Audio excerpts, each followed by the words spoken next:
Nomi, Reimai.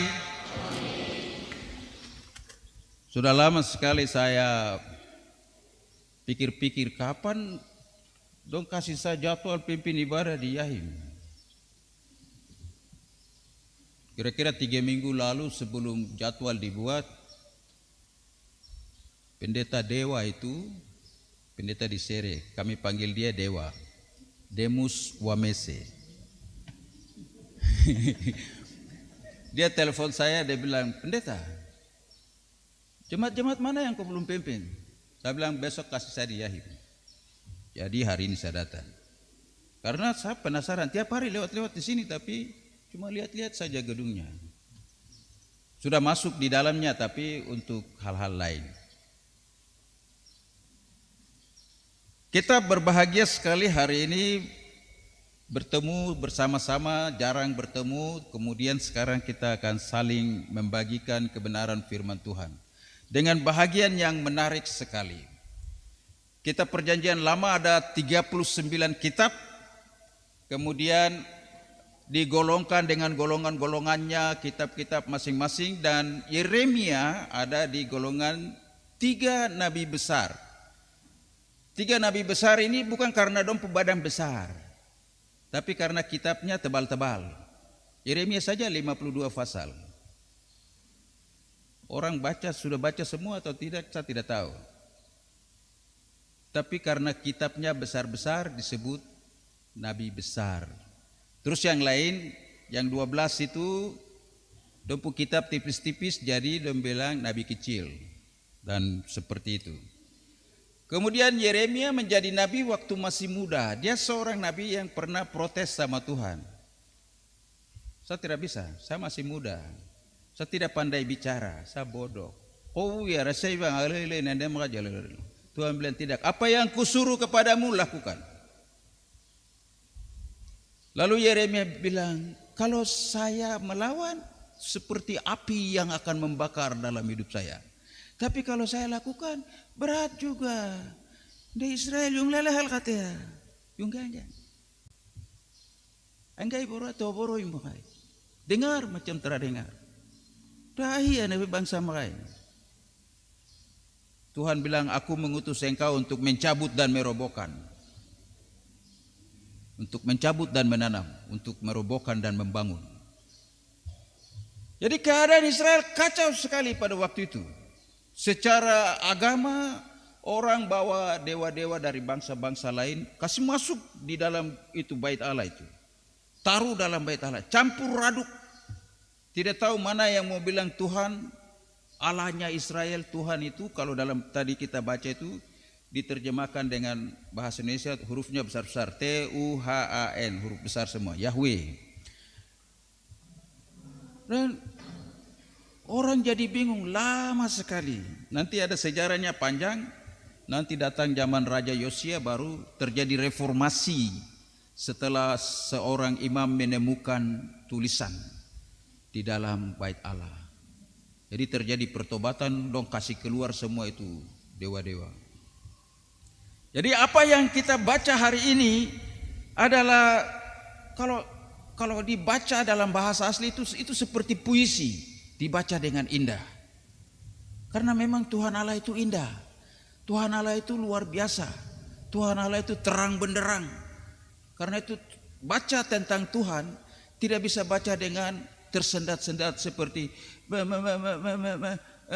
tidak bisa. Tuhan itu indah, harus dibaca dengan indah, harus diucapkan dengan baik. Jadi ini bahagian yang disebut bagian puisi di dalam Yeremia 10 ayat 1 sampai 16. Tuhan dibandingkan dengan berhala. Berhala itu apa? Tuhan itu siapa? Tuhan jelas dari kita baca ini. Sudah jelas. Dia tanya sama orang-orang yang puja-puja, puji-puji, agung-agungkan berhala-berhala itu. Dia bilang, coba tanya kau pun berhala itu. Dia bisa bicara. Gua boleh. Ada mulut memang. Tidak bisa bicara. Mau jalan saja ada kaki tapi tidak mungkin. Kalau di Toraja itu mayat disuruh jalan, dia tidak jalan normal toh, lompat-lompat. Jadi sama aja itu patung itu. Jadi lucu sekali. Karena bikin dengan tangan sendiri, hiasi dia dengan segala macam emas, perak dan pakaian ungu warna-warna, baru dia bilang, engkau adalah Allahku. Maili, aku menyembah engkau, aku kagum kepadamu, engkau segala-galanya bagiku. Ini aja merogok, bagaimana ya? Itu sebabnya bagian ini bilang bodoh sekali. Berhala itu tidak bikin langit dan bumi, berhala tidak bikin apa-apa, tidak tahu bikin yang baik, tidak tahu juga bikin yang tidak baik. Tapi kenapa orang begitu, begitu kagum, begitu senang, begitu tertarik sekali untuk menyembah dan mengagumkan si benda mati itu, yang tidak pernah menebusnya dari dosa, yang tidak pernah mengampuninya dari dosanya, yang tidak pernah bikin apa-apa. Karena memang dia tidak tahu, dia cuma pohon kayu yang agak-agak potong mau bentuk dia. Itu sesuatu yang luar biasa. Karena ini yang dialami oleh orang Israel ketika mereka bergaul dengan bangsa-bangsa sekitar. Itu sebabnya Tuhan bilang, jangan terpengaruh dengan bangsa-bangsa lain. Sudah jelas bagimu bahwa bagaimana engkau keluar dari Mesir dalam perjalanan, semua perbuatan-perbuatan ajaib yang Tuhan lakukan itu kan bukan dewa yang bikin toh. Yang puja-puji dewa itu udah mati di laut Kolsom itu. Tapi yang menyembah Tuhan yang hidup udah lewat lautan itu. Masa kamu tidak bisa bandingkan? Seperti begitu. Lalu Tuhan diakui sebagai Tuhan yang menciptakan langit dan bumi, Tuhan yang memelihara umatnya, Tuhan yang tidak bisa dibandingkan dengan apapun. Bapak Ibu Saudara yang dikasihi oleh Tuhan, Yeremia adalah nabi yang paling menderita. Yeremia adalah nabi yang orang Israel tidak mau dengar dia. Ada nabi palsu yang muncul namanya Hananya. Dia bilang, semua yang Yeremia bicara itu omong kosong. Kita ini umat Tuhan. Tuhan itu sayang kepada kita. Tidak mungkin kita akan binasa. Ternyata Nebukadnezar datang bakar bait Allah. Orang Israel ditangkap dalam gelombang-gelombang bertahap-tahap bawa ke Babel. Yeremia dibuang dalam kolam yang nanti neren sampai enseren deh. Untung ada orang lain yang bukan orang Israel menyelamatkan dia. Yeremia adalah nabi yang paling menderita. Lalu setelah orang Israel ada di pembuangan karena mereka tidak mau bertobat dari firman Tuhan yang mengajak mereka untuk bertobat, setelah di Babel baru orang menyesal. Yeremia nahala boleh engkai orang nubo dia. Mana makan dan kala-kala bende. Kani bang kelapa, ime bang obeba. Yohi yansin makan nakan. Aku bang nak bang. Mereka menyesal sekali. Maka timbullah kitab ratapan. Kitab ratapan ditulis sebagai ratapan untuk meratapi kebenaran Yeremia. Orang tidak mau belajar. Orang Israel tidak mau belajar. Orang Israel tidak mau memahami firman Tuhan. Orang Israel tidak mau mengerti kebenaran firman Tuhan. Akibatnya mereka harus menanggung penderitaan yang luar biasa.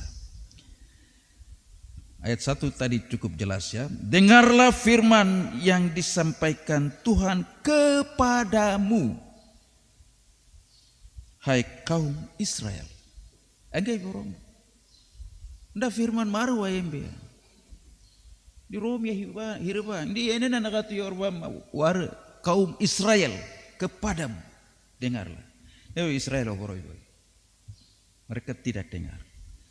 Itu sebabnya ayat 14 bilang, setiap manusia ternyata bodoh, tidak berpengetahuan. Isaibam hebemba, kobunolo.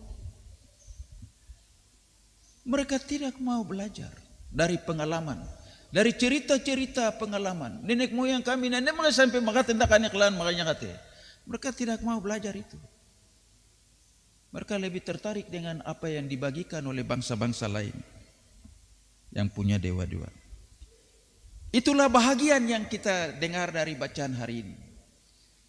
Nah sekarang kita pikir untuk kita apa yang perlu untuk kita dengan kebenaran firman Tuhan ini. Karena kita tidak punya pengalaman seperti Israel. Kita tidak pernah mengalami jalan di padang gurun. Kita tidak pernah mengalami dikelilingi oleh bangsa-bangsa dan menakut-nakuti kita. Kita tidak pernah mengalami bahwa orang lain datang bilang inilah Allah. Dia bawa patung baru dia kasih tahu kita inilah Allah kita. Jangan dengar itu penginjil-penginjil. Ini yang benar. Kita tidak pernah alami itu. Tidak ada orang yang jalan dari rumah ke rumah bawa kayu baru dia bilang ini yang benar. Kalau kau sembah dia nanti kau kaya, kau punya rumah besar, kau punya mobil bagus 3, segala-galanya ada bagimu. Anak-anakmu sekolah berhasil. Kita tidak mengalami itu. Apa yang kita alami? Yang kita alami adalah sesuatu yang lain yang bukan dari Tuhan.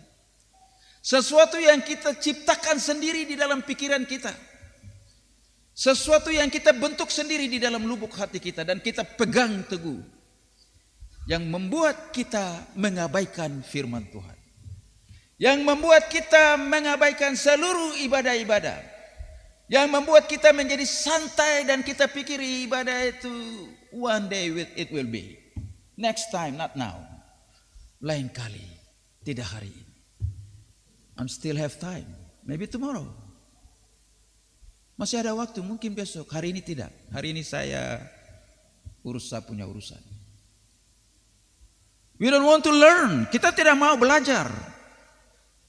Kita mau mencari sesuatu yang kita bikin senang mata kita, yang bikin senang hati kita, yang lewat-lewat seperti iklan-iklan dan yang menarik dan menggugah hati kita. Lalu kita terpesona, terbuai dan tercempak di dalamnya, tidak sadar bahwa one day will fall down, kita akan jatuh. Begitu juga orang-orang yang rajin ibadah, orang-orang yang suka memimpin ibadah, orang-orang yang selalu aktif dalam seluruh kegiatan gereja, dan capek Tuhan ini. Kami berjuang untukmu, tapi kenapa hidup kami begini? Kami ini sudah yang berdiri untuk seluruh aktivitas gereja. Tapi orang-orang yang tahu jalan sembahyang itu, kelihatan happy-happy. Kami kayak orang yang ditindas dalam penderitaan. Dalam keadaan begini orang susah mengambil keputusan. Karena yang tidak terlalu percaya kepada Tuhan, yang tidak menggantungkan hidupnya kepada Tuhan, dia lihat orang yang percaya kepada Tuhan, dia lihat pendeta penatua syamah yang rajin-rajin, ya hidupnya gitu-gitu aja kok, tidak ada yang menarik. Saya tidak mau jadi seperti dia. I have to change my life. Saya harus berubah, saya tidak mau seperti dia. Ikut Tuhan itu capek, karena tidak ada kehendak pribadi di dalam. Ikut Tuhan itu harus ditanya Tuhan terus, Tuhan ini seperti apa, yang Tuhan mau seperti apa, jawaban terdatang. Capek deh. Kita mempunyai berhala-berhala baru yang susah diungkapkan dengan kata-kata yang banyak. Tetapi yang pasti adalah sesuatu yang membuat kita tidak tertarik kepada Tuhan. Sesuatu yang membuat kita berjalan di luar dari kehendak Tuhan. Sesuatu yang membuat kita tidak mau dengar apa yang Tuhan bilang. Itulah berhala modern. Sesuatu yang kalau pendeta, penatua, majelis datang, tutup pintu, terus mau dengar orang. Sesuatu yang kalau diwartakan dari gereja ini baik untukmu, ini dilakukan dengan senang hati, next time, not now, nanti saja lain kali. Majelis bicara sampai mulutmu berliur kah? Pendeta-pendeta mau khotbah sampai bagaimana? Itu berhala. Sesuatu yang menyenangkan pikiran kita.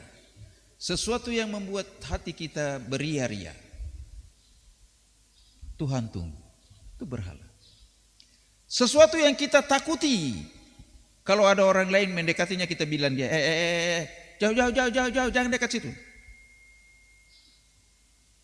Kita lebih menghargai benda mati itu daripada manusia yang Tuhan Allah mati untuk dia, tebus dosa untuk dia.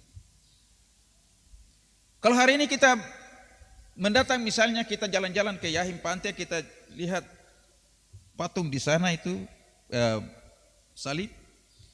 Lalu kalau ada seorang anak naik jalan-jalan di situ, dia lewat lempar sampah.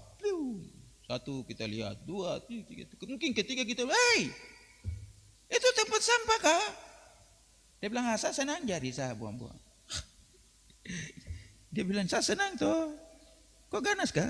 Jadi dia buang terus lagi. Kita akan marah dia. Karena bagi kita, itu tom bikin yang uang banyak, mahal sekali ya. Kok harus hargai dia? Diri. Kita lebih menyayangi benda itu daripada anak manusia ini. Kita bisa larang dia, tapi kan panggil dia baik-baik. Kita bicara, jangan begitu. Itu ada maksud lain. Saya yang hampir tiap hari ada di situ, kadang menyesal. Neraher mau kayak karena orang mabuk jalan-jalan di situ. Mereka tidak pernah takut cahaya di situ waktu malam. Abio nenong nara lihat kali kok kayaknya berteriak kiri kanan. Dan saya pikir jemaat Yahim, PKB atau siapapun harus ambil tindakan. Harus kasih tahu kepada semua yang datang dari seberang. Kalian boleh lewat di sini, tapi harus menghargai. Kamu boleh menggunakan pantai ini, tapi jangan berlebihan. Asnas yobona kan, masing-masing punya tujuan. Kita harus kasih tahu. Bukan kita menyembah patung salib itu, tapi itu simbol yang menyatakan bahwa dahulu kami ada dalam kegelapan, sekarang kami adalah anak-anak terang. Dahulu kami adalah orang-orang berdosa, tapi di salib itu anak domba Allah tergantung untuk pengampunan dosa kami. Jadi kalau ada pengampunan dosa, ada kedamaian, kenapa ada orang mau bikin kacau di sini dengan ABBO, dengan mabuk, dengan tingkah laku yang macam-macam? Saya mau tantang jemaat GKI Yahim. Memangnya tujuannya bangun salib itu untuk itu? To let the others people play anything. Biarkan orang mau apa aja di bawah salib itu. Salib itu only salib, no meaning. Salib itu hanya salib saja, tidak ada arti. So why? Kalau hanya salib saja, kenapa buang uang banyak untuk itu? It's only salib. Kenapa harus gantung listrik di sana? Mari kita melakukan sesuatu untuk pantai kita yang indah itu. Supaya jangan ada orang. Kadang-kadang mereka bicara-bicara baru lewat kemari, satu dua di antara mereka bilang, "Yuk, pendeta ya." Dan diam-diam menyingkir jauh. Pendeta ada duduk, baru kita terlihat lagi kita ribut-ribut sebaran-sebaran. Kadang-kadang dong langsung pura-pura, pendeta foi benahui bondere, pura-pura baik hati. Saya tidak apa-apa, itu urusan mereka. Tapi mereka mengganggu, apalagi kalau sore. Mereka bikin ibu-ibu yang jualan itu tersiksa. Orang-orang yang tunggu-tunggu Johnson lagi, seperti begitu. Jadi mari kita berjuang, mari kita belajar. Belajar penting karena Yeremia sebelum bagian yang kita baca, ayat pasal 9 itu, ayat 23-24 itu bagus sekali. Saya baca untuk Bapak Ibu Saudara. Beginilah firman Tuhan, janganlah orang bijaksana bermegah karena kebijaksanaannya, janganlah orang kuat bermegah karena kekuatannya, janganlah orang kaya bermegah karena kekayaannya. Tetapi siapa yang mau bermegah, baiklah ia bermegah karena berikut, bahwa ia memahami dan mengenal aku, bahwa akulah Tuhan yang menunjukkan kasih setia, keadilan dan kebenaran di bumi. Sungguh, semuanya itu kusukai. Demikianlah firman Tuhan. Kita harus belajar terus. membaca Alkitab, berdoa, berdiskusi, terus membangun pengetahuan kita supaya kita tidak tergoda dan terpengaruh oleh rupa-rupa hal di dunia ini yang bikin senang hati, yang bikin senang mata, yang bikin senang kita memilikinya dan orang lain bilang kowe hebat di dunia ini. Yesus bilang, janganlah takut kepada apa yang akan membunuh hidupmu, tapi takutlah kepada Dia yang akan membinasakan nyawamu. Itu Yesus bilang. Untuk apa hidup megah-megah di dunia ini, padahal jalan ke surga itu sempit. Dimobkan dong ada main tuh. Yang gemuk-gemuk tidak bisa masuk karena untuk masuk ke dalam pintu surga itu jalannya sempit seperti lubang jarum. Jadi semua yang badan besar-besar tidak bisa masuk, dia bilang. Apalagi bawa barang-barang lagi di tangan lagi. Badan sebesar baru bawa barang lagi. Begini-begini juga tidak bisa. Lempar barang ke muka ke sana baru badan sendiri mau masuk juga tidak bisa. Dia buang barang ke sana tetap tidak bisa. Mari kita belajar. Mari kita mendengar firman Tuhan terus-menerus. Kalau kau tidak mengerti, kita tanya Tuhan. Tuhan tanya pendeta. Tuhan tanya penatua Syamas. Penatua Syamas itu diurapi, mereka pasti diberkati. Mereka akan katakan kepada kita secukupnya dan kita bisa belajar terus. Ada sesuatu yang kita terima sebagai bahagian untuk pembelajaran, kita belajar. Mari kita tinggalkan semua perkembangan-perkembangan dunia yang datang. Kita bangun persekutuan, kita bangun hidup kekeluargaan, kita bangun sesuatu yang lebih kuat, yang membuat kekeluargaan kita menjadi kuat. Saudara bersaudara, adik kakak, akak along, semua kita jaga dengan baik. Tapi kalau kita berpegang kepada sesuatu yang bukan Tuhan, kalau kita mempertahankan saya, nanti walinah luibang, kaya wahemale, kita akan hidup dalam kesusahan. Kita akan hidup dalam kesenangan yang sementara, tapi keceriaannya tidak panjang. Tapi kalau kita hidup dengan Tuhan, ada onomi, ada damai sejahtera. Mungkin hari ini kita, orang lain lihat kita susah, tapi di kemudian hari anak-anak dan cucu kita tidak akan mengemis roti dari rumah ke rumah. Tidak. Itu firman Tuhan bilang. Orang-orang yang takut akan Tuhan, orang-orang yang hidup menurut Tuhan, anak cucunya tidak akan mengemis roti dari rumah ke rumah. Karena mereka akan diberkati. Mari kita menjadi orang yang bukan orang bodoh, yang menyembah barang yang bodoh, yang takut kepada barang yang tidak bisa kasih hilang nyawa. Tapi kita takut kepada Tuhan kita yang hidup. Tuhan Yesus memberkati kita semua, Tuhan Yesus menolong kita semua. Amin.